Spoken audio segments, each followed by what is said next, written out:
Vocês me desculpem ter chegado assim em cima da hora, né? Porque vocês, principalmente as mulheres, sabem como é que é a correria da gente, né?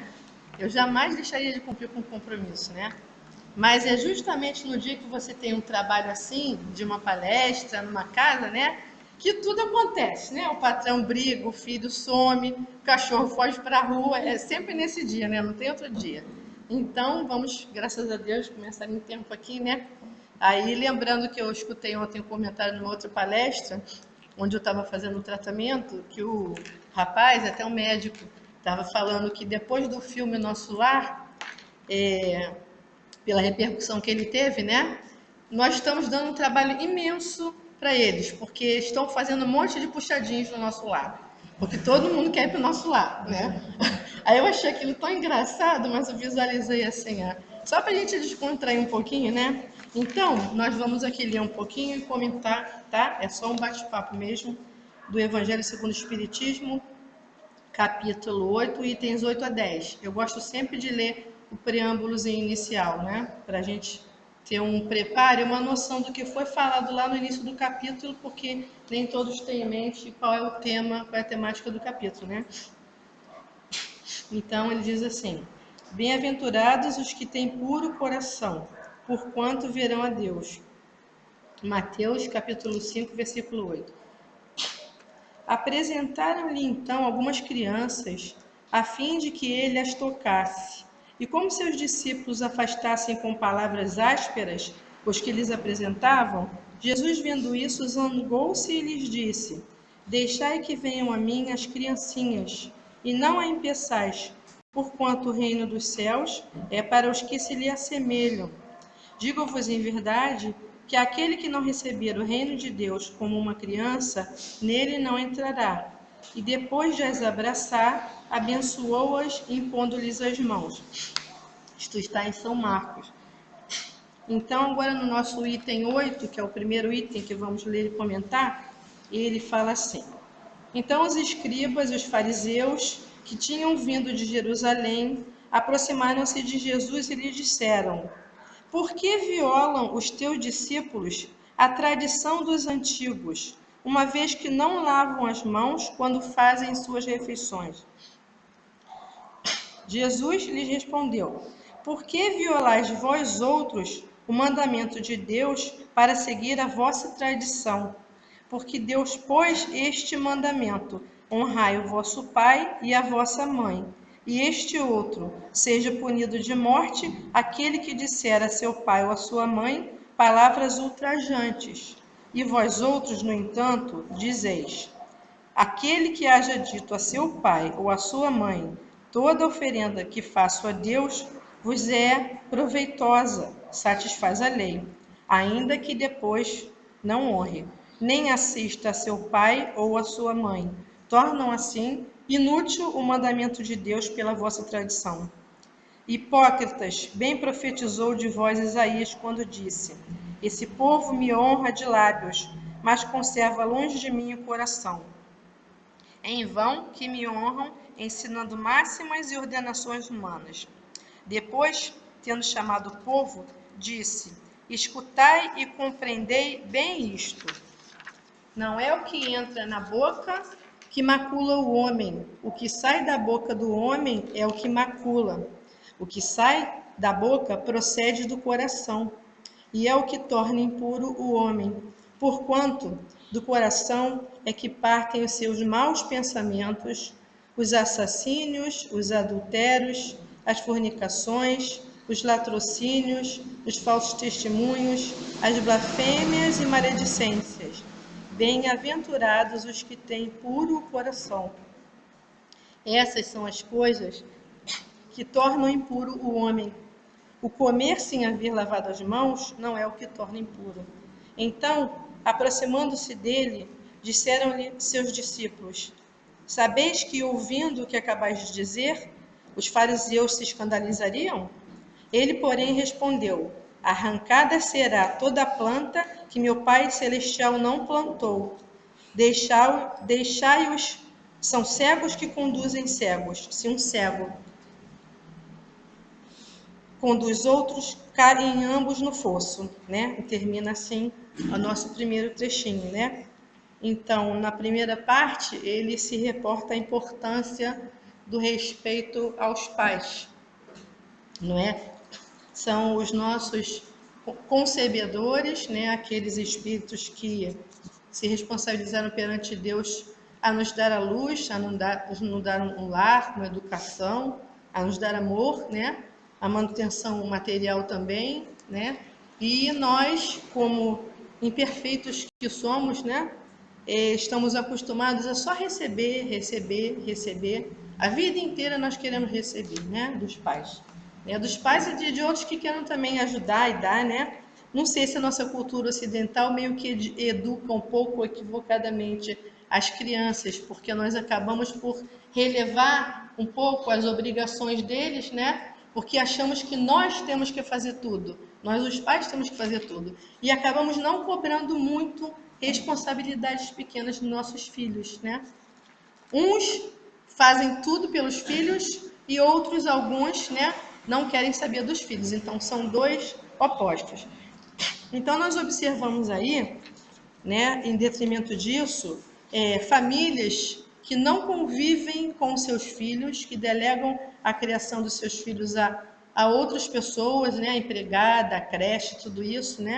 E quando vê, já passaram-se 20 anos e não teve aquela convivência, né? Às vezes a pessoa se enriqueceu, deu tudo de material para o filho, mas não teve o principal, que é a convivência, né? Mas se a gente tiver um caminho religioso, né? Se a gente tiver acesso aos ensinamentos de Jesus e puder refletir nesses ensinamentos que ele passa, a gente vai se observando e modificando na medida da nossa vontade, né? As nossas atitudes, né? Porque realmente é muito mais prático deixar lá o filho que dá trabalho com a empregada, né? E ficar trabalhando o dia inteiro, ganhando dinheiro, passeando. Não estou julgando ninguém não, tá, gente? Só estou fazendo uma amostragem assim da nossa sociedade ocidental, como se encontra mais ou menos. E aí o que acontece? Tendo essa falta, entre aspas, dos pais, né? Como digo assim, da atenção, do convívio, do fazer as coisas juntos, a criança se joga no mundo irreal, no mundo virtual, né? Ou em amizades, outras que não sejam os pais, né? Ou no mundo fantasioso dos jogos de computador, né? Do eterno, assim, exagero da materialidade de usar os eletroeletrônicos, ou de comprar, né? Então, por isso, em todas as casas espíritas, a gente vê os palestrantes sempre relembrando aos frequentadores: coloquem as suas crianças na evangelização desde tenra idade, porque aquele espírito ali que está com uma idade cronológica de 4, 5 anos, ele é um espírito milenar, como nós somos, né? E veio aqui para se aprimorar e para aprender. Então, nós todos somos espíritos infantis perante a espiritualidade. Eu acho que eu já até falei isso aqui, né? Mas a gente acaba repetindo as coisas, né?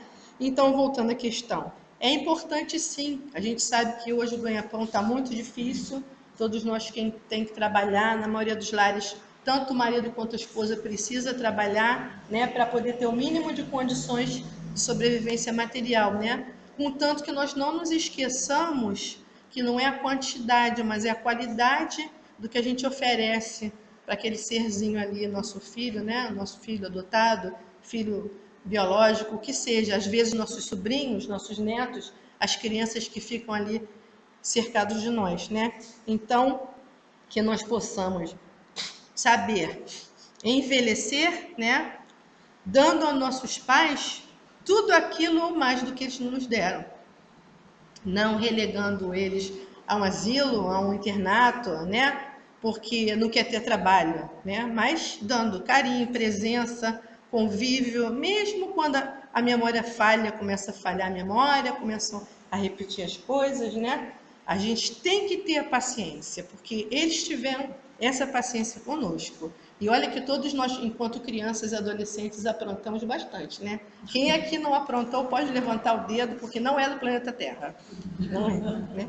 Então, e depois ele fala um pouquinho também sobre a questão do que não é o lavar as mãos que importa, né? Não é a questão da higiene aqui, que no caso era um hábito deles naquela época, né? De uma obrigatoriedade, não que não seja falta de higiene, nós temos que lavar a mão até hoje, mas ele quis enfatizar que é mais importante do que as atitudes externas são as nossas atitudes e posturas mentais, emocionais e de ação mesmo, propriamente dita, né? Que nós não nos percamos nosso tempo em pensamentos e julgamentos sobre a vida dos outros, sobre o querer modificar o outro, né? E muito menos falar, né? Já não é certo pensar, né? Muito menos falar. Ah, o vizinho fez isso, fez aquilo, a famosa maledicência, né?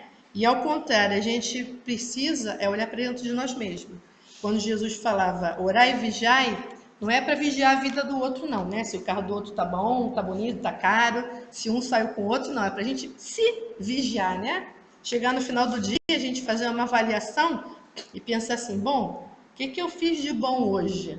Eu pisei na bola com alguém? Será que eu fui rude demais com o meu empregado, com o meu patrão ou com o meu familiar, né? A gente sabe que a família é o cadinho de purificação, então de vez em quando é normal ter um quebra-pau mesmo, né? Contanto que a gente tente se dominar, aí são os momentos de olhar para dentro, né?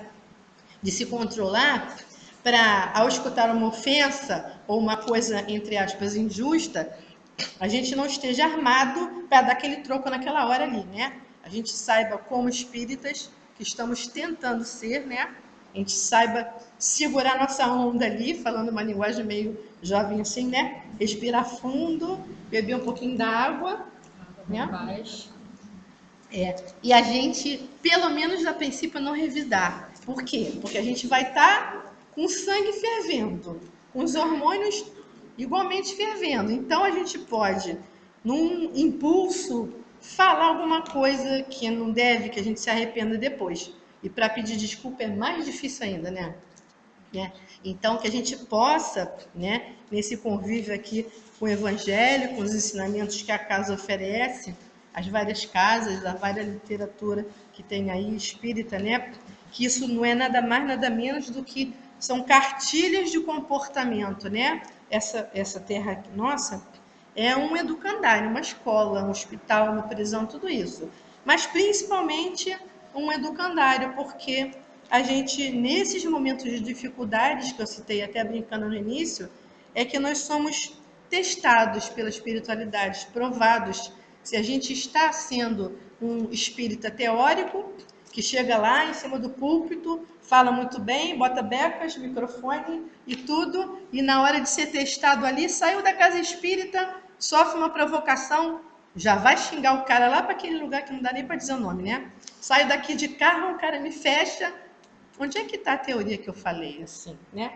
É fácil, né? Falar teoria sempre é fácil. Agora, fazer é o que Jesus, a espiritualidade, espera da gente, né? Que a gente, a cada dia, possa se modular, como fosse um rádio, né? Tentar elevar um pouquinho só a nossa frequência mental, a nossa vibração de sentimentos, né? É difícil nesse planeta que a gente está, né? Nessa psicosfera densa que a gente está vivendo, mas não é impossível, porque Jesus mesmo falou: aonde eu cheguei, qualquer um de vós poderia chegar, né? Então, o que eu falei aqui. Então, a questão da lei da ação e reação. Porque se a gente tenta, devagarinho, dia após dia, né, melhorar a qualidade do que a gente lê, a qualidade dos programas que a gente vê, a vigilância do que a gente pensa e do que a gente fala. Ah, todo mundo na minha família fala palavrão, vamos falar também, é cultural. A gente já sabe, por estudos espíritas, a força que tem uma palavra. A oração do Pai Nosso é um mantra, né? E não são só palavras. Aquelas palavras ali têm uma força. Da mesma forma que as palavras boas têm uma força e vai impregnar o ambiente, as palavras que não são muito boas também têm uma força. Basta a gente lembrar daquele estudozinho daquele japonês Masaru Emoto sobre a memória da água. Acho que todo mundo aqui conhece, deve ter visto na internet, né? O japonês que pegava a água, colocava no ambiente aqui. Aí todo mundo vai fazer o Pai Nosso, né? E ele vai pegar essa água, colocar as moléculas no microscópio e observar. Os cristais dessa água vão ser lindos, parecem joias de brilhantes, assim. E se ele pega uma outra amostra de água e coloca no local e bota várias pessoas para falar palavrão, ou para botar um tipo de música que seja meio desarmônico, ele vai pegar a amostra dessa água, vai botar no microscópio e vai ver, formam-se formas assim amorfas, monstruosas. Vocês podem botar lá no YouTube assim, memória da água, e vão assistir o que é isso que eu estou falando. Quem nunca viu, pode ver. Quer dizer, se a energia da nossa palavra, do nosso pensamento, influencia numa molécula de água, nós somos 70% de água. Então, quem é que gera as nossas doenças? Quem será que gera? Somos nós mesmos. Seja por atitudes do passado, né, nas quais nós infringimos as leis naturais, seja pelo tipo de vibração, de sintonia que eu me acostumo, que eu busco, que eu gosto. Quando chega a hora de eu dormir, que eu faço ali as minhas preces, me acalmo, já cumpri com tudo que eu tinha que cumprir. Se eu for dormir indignado, chateado, revoltado, né? Mal fazer uma prece, quando faço, a gente, quando dormir, o corpo fica ali e o espírito se desprende e vai para o espaço. A gente vai para um lugar como? De acordo com a energia que a gente estava emitindo naquela hora, ou durante o dia, até naquela hora. Por isso que eles pedem incansavelmente para a gente, vamos rezar na hora de dormir. Não é só na hora de dormir, não. Qualquer hora do dia. E se rezar precisa ser uma oração pronta? Não. Pode ser com as suas palavras, contanto que seja do coração, né? Então, eu falo um pouquinho alto, vocês me desculpem, tá? Vamos ler aqui o outro itemzinho e a gente vai comentando o que for vindo assim pra gente, né? Então, o item 9 fala assim: enquanto ele falava, um fariseu lhe pedia que fosse jantar em sua companhia. Jesus foi e sentou-se à mesa. O fariseu entrou, então, a dizer consigo mesmo, mesma coisa, né? Por que não lavou ele as mãos antes de jantar? No evangelho tá assim, não sou eu que estou repetindo não, tá?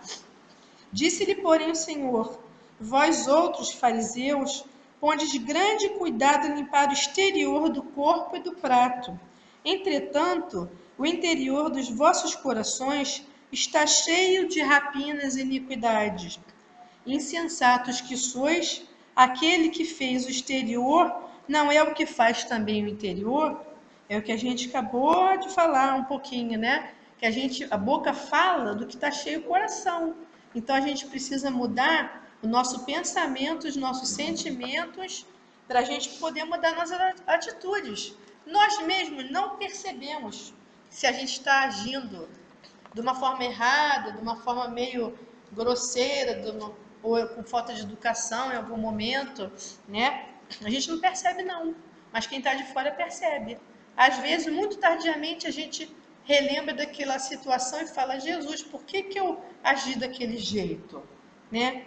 É simples, é só a gente pensar assim: eu tenho algo a fazer, tenho uma decisão a tomar, né? O que eu devo fazer? Aí eu vou, penso racionalmente nos prós e nos contras, né? E aí eu vejo o que vai ser melhor para mim, o que eu vou levar de vantagem. Às vezes eu penso, isso vai prejudicar alguém? Como está lá no Evangelho, diante de uma atitude que tem que se tomar. Se isso for prejudicar alguém, mesmo que for me beneficiar muito, não devo fazer, né? E outra coisinha que a gente faz é pensar assim: se fosse Jesus, o que ele faria, né? Se você conseguir imaginar Jesus fazendo aquilo ali, aquela atitude que você quer tomar, e não ficar legal, não ficar bem, você acha, não, Jesus jamais faria isso. Então, eu que quero ser um simples seguidor do que ele ensinou, também não devo fazer aquilo ali. Porque a lei do Gerson está aí imperando para todo mundo, né? Levar vantagem em tudo, mas nós sabemos que estamos num período aqui de transição planetária, né? Onde o planeta vai passar, já está nos primeiros passinhos de passar de um planeta de sofrimento, de provas e expiações, para um planeta de transição, né? Eu trouxe até uma colinha ali também. Então, a gente já precisa, não dá mais para esperar, começar a modificar o nosso pensamento, a nossa vibração. Para quê? Para que a gente possa herdar esse planeta de paz, né? Porque a gente não se engana. A gente deixando de pensar sobre determinadas coisas, deixando de refletir, a gente acha que está postergando. Ah, não vou dar atenção para isso não, que isso é secundário. Eu ainda sou um espírito muito atrasado, muito imperfeito. Não sou Jesus, não é assim que a gente pensa? Está muito longe para eu chegar lá. Mas se a gente nunca der o primeiro passo de avaliar nossa atitude, nosso pensamento e mudar, né? Mudar o outro, não tem que mudar ela, não tem que mudar ela, nem tem que mudar ninguém. Eu tenho que mudar a mim mesmo, né? E aí, lendo aqui a colinha que eu falei para ela que disse, né? Já que eu estou falando já dessa mudança do planeta, que o próprio Chico Xavier falou, a gente tem lá no Livro dos Espíritos o seguinte, né? Os vários tipos de mundo que existem, né? Então tem os mundos primitivos, onde se verificam as primeiras encarnações da alma humana. Os mundos de expiação e provas, que são como a Terra, tá? Onde o mal ainda predomina temporariamente, isso, hein? Os mundos regeneradores, é nesse que a gente quer entrar, né? Onde as almas que ainda têm o que expiar adquirem novas forças repousando das fadigas da luta. É nesse mundo que a gente quer entrar, gente. A gente não quer ficar no mundo de briga, de guerra, de fome, de tanta coisa que a gente não pode nem ligar a televisão. Eu não aguento mais ver televisão. Eu boto num noticiário daquele, eu fico quase deprimida. Eu não aguento mais. Prefiro escutar o rádio, né? Aí vem os mundos felizes, onde o bem supera o mal.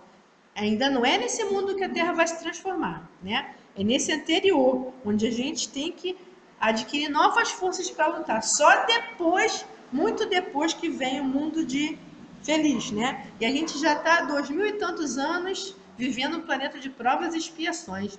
É muito tempo de sofrimento, né? Muito tempo, né?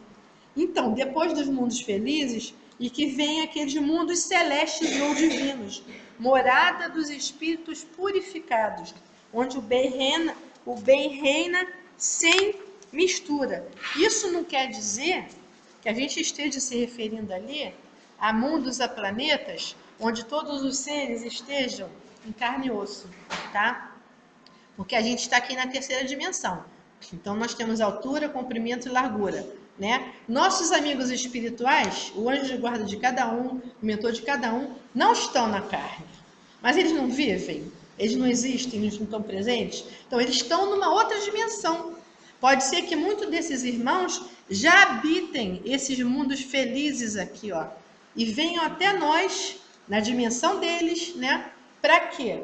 Para nos instruir, para nos ajudar, para nos dar energia, tá? Então existem várias moradas na casa do meu pai, né? Uma diversidade imensa de mundos habitados, né? O que não quer dizer que seja na mesma nossa forma física, que seja também nessa matéria densa, pesada, porque isso aqui é um escafandro, né? Isso daqui é um escafandro. Quem já experimentou se desdobrar acordado sem ser dormindo, sabe o que eu estou falando, né? Porque o espírito na erraticidade, ele fora do corpo, além dele ter as suas percepções ampliadas, a gente aqui, eu olho para o senhor ali, eu só consigo ver que ele está de camisa azul, né? Que está com as mãozinhas assim, e talvez mais um pouquinho só, porque a gente desenvolve assim a mediunidade, né? Mas quem está no plano espiritual, né? O amigo que está em pé aqui, que a gente não está vendo, mas está em pé, ele está vendo tudo que vai no coração do irmãozinho ali e de cada um de nós, né? E nos mundos felizes é assim. Quem já leu aquele livro Voltei, vê que quando o Jacó desencarna, que ele chega no plano espiritual, era dirigente de casa espírita, hein?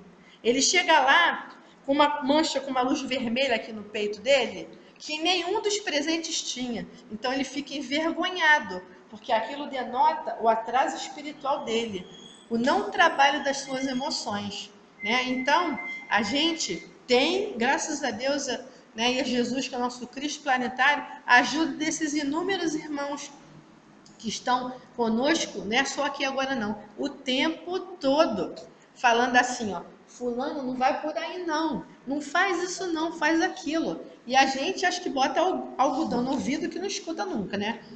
Porque a gente é teimoso pra caramba, né? Eu mesmo, quando tenho uma intuição, até de uma palestra, faz assim, Eu tenho que escutar aquilo 50 mil vezes, sabe?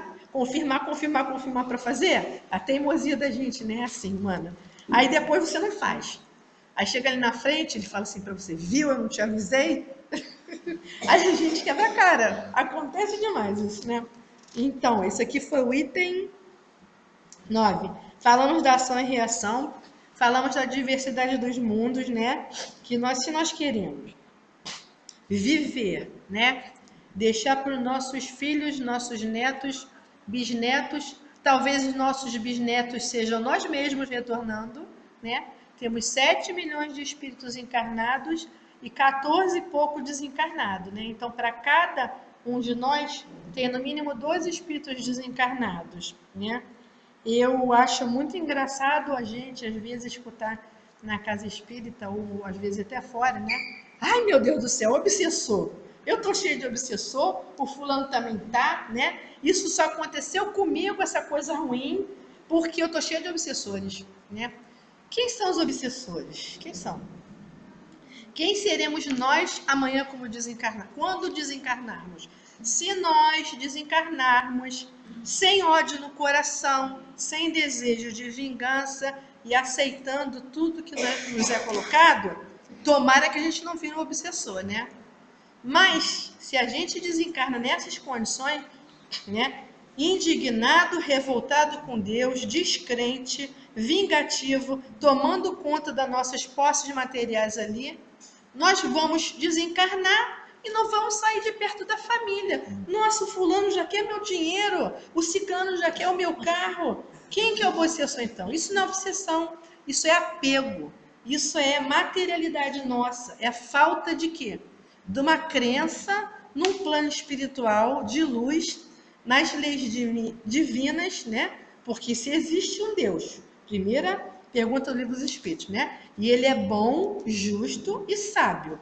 Então, nada que acontece comigo é injusto, né? Nada, nada mesmo, nada mesmo. A gente acha que, foi por acaso, foi o azar, o fulano está implicando comigo, o cicrano não gosta de mim. E o que eu faço para mudar isso, né? No mínimo, que eu não devolva aquele mal para ele ali, que eu não revide aquele mal ali, né?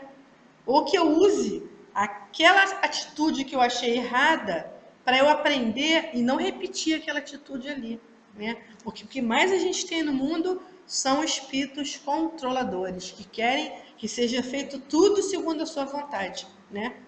Ao contrário de algumas, né, alguns irmãozinhos lá do Oriente, que já estão um pouquinho mais à frente da gente, que eles acreditam tanto na providência divina, que eles sim, eles usam muito a palavra assim, eu me entrego à vontade do Pai, que nem Paulo de Tarso falava, né?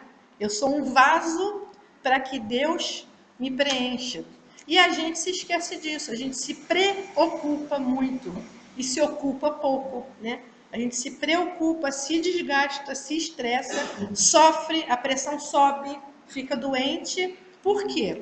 Talvez esteja faltando um pouquinho em nós o quê?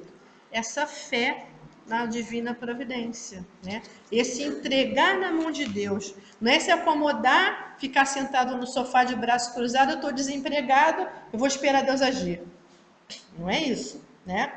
A gente vai procurar um emprego, levar o currículo, fazer a nossa parte, né?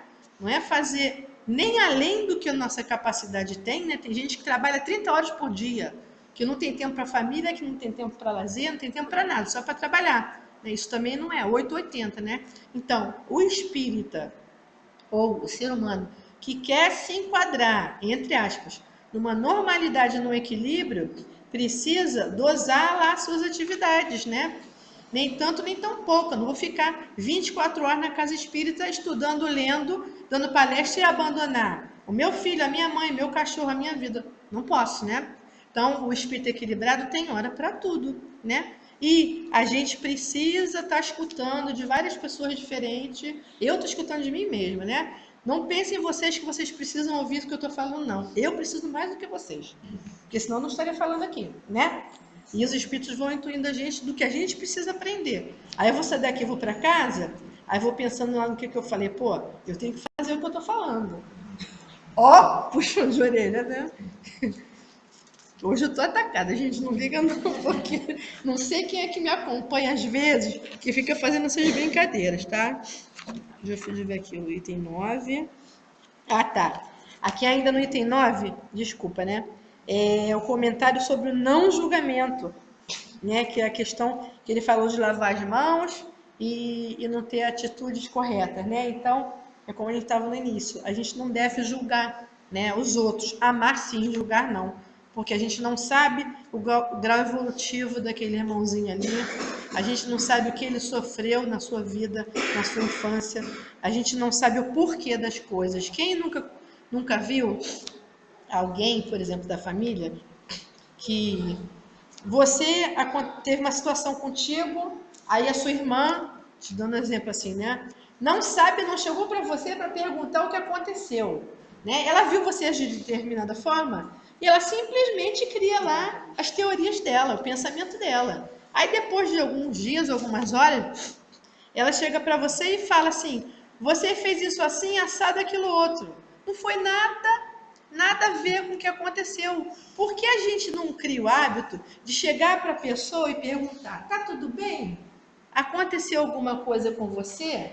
A sua cara feia não é a sua cara, não, só estou dando exemplo, tá? Não é por minha causa, é porque o patrão brigou, sabe? Então a gente julga.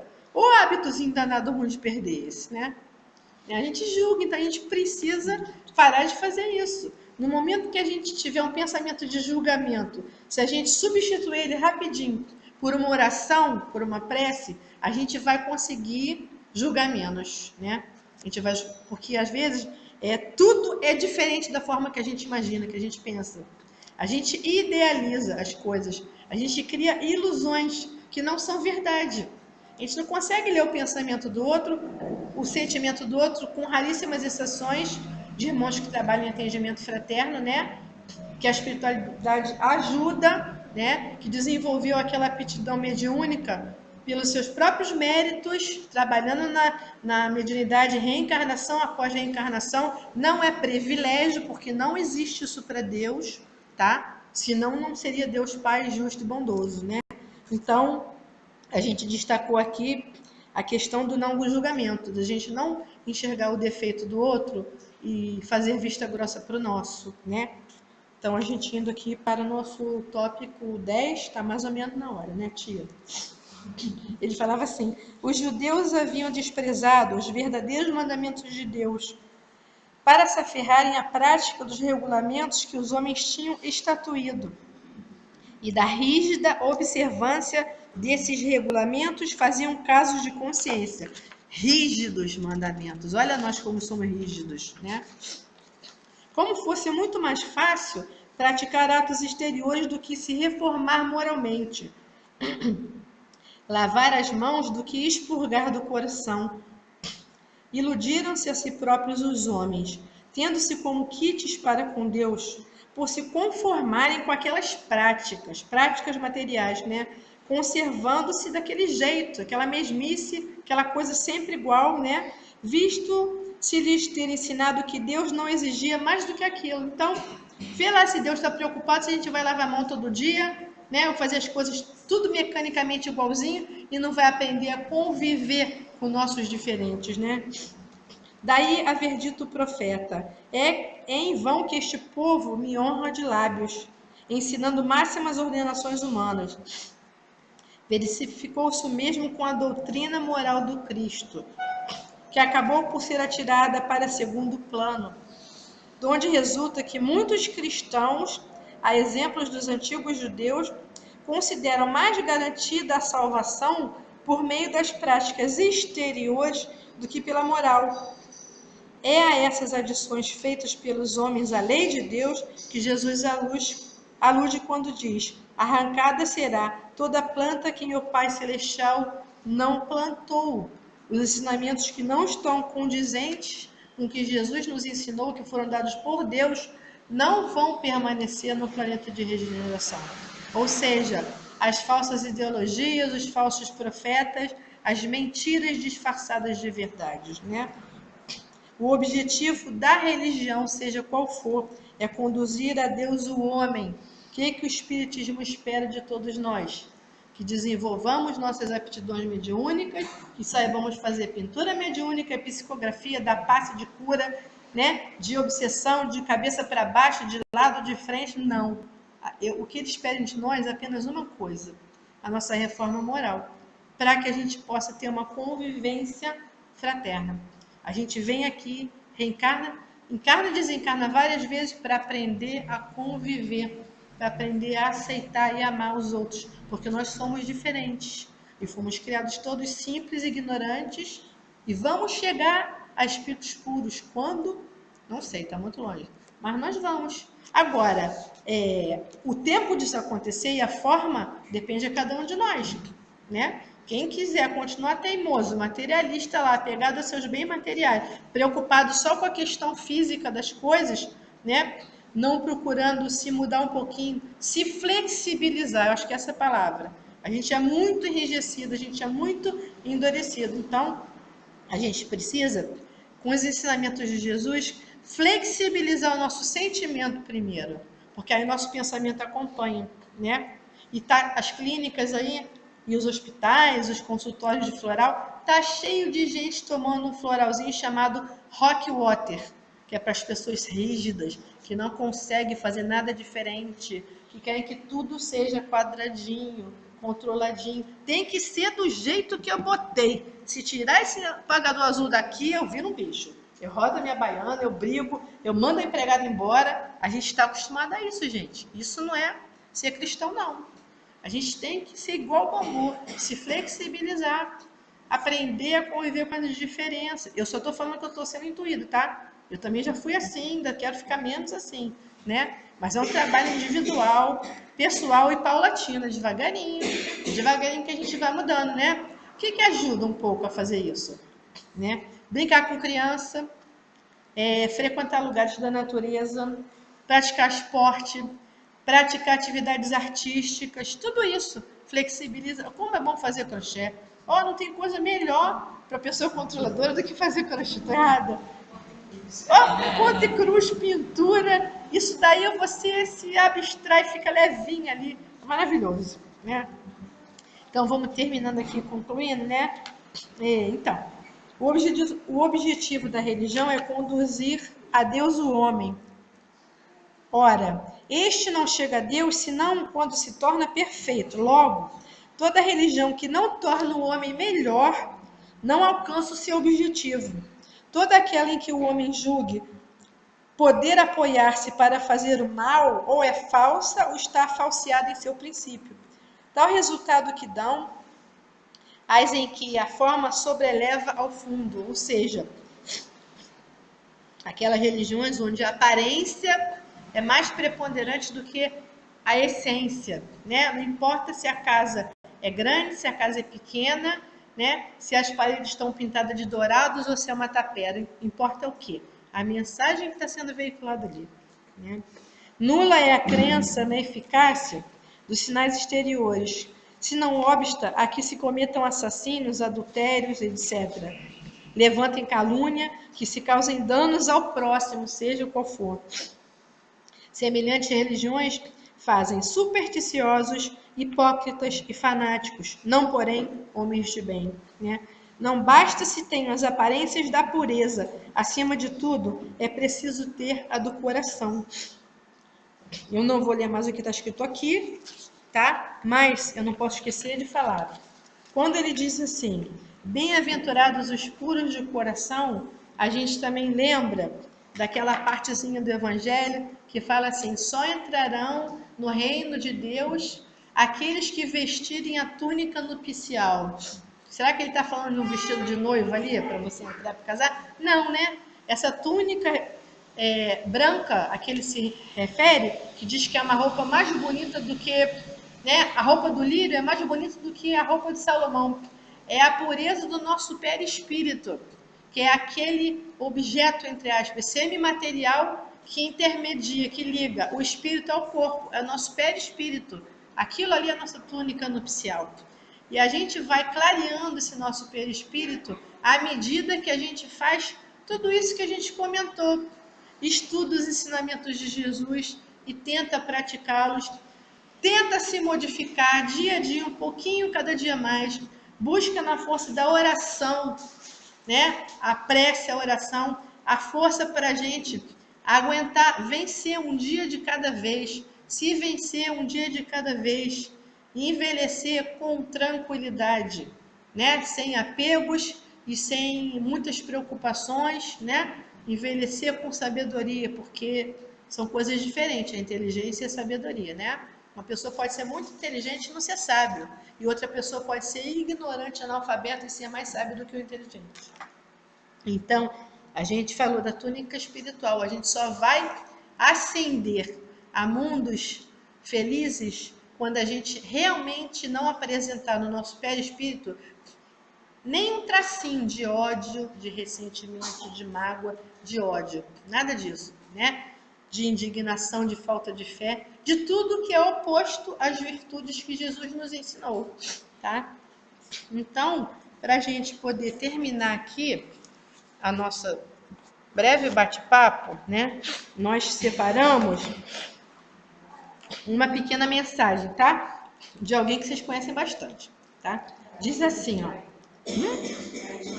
Ah, desculpa, Meimei, tadinha, é o vento. Ficou aí? Ficou. Não sei se tem retratinho dela aqui, não. Ficou? Ficou, tá. Então é assim.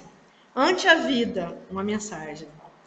Não digas que existe alguém no mundo que não precise de simpatia ou socorro.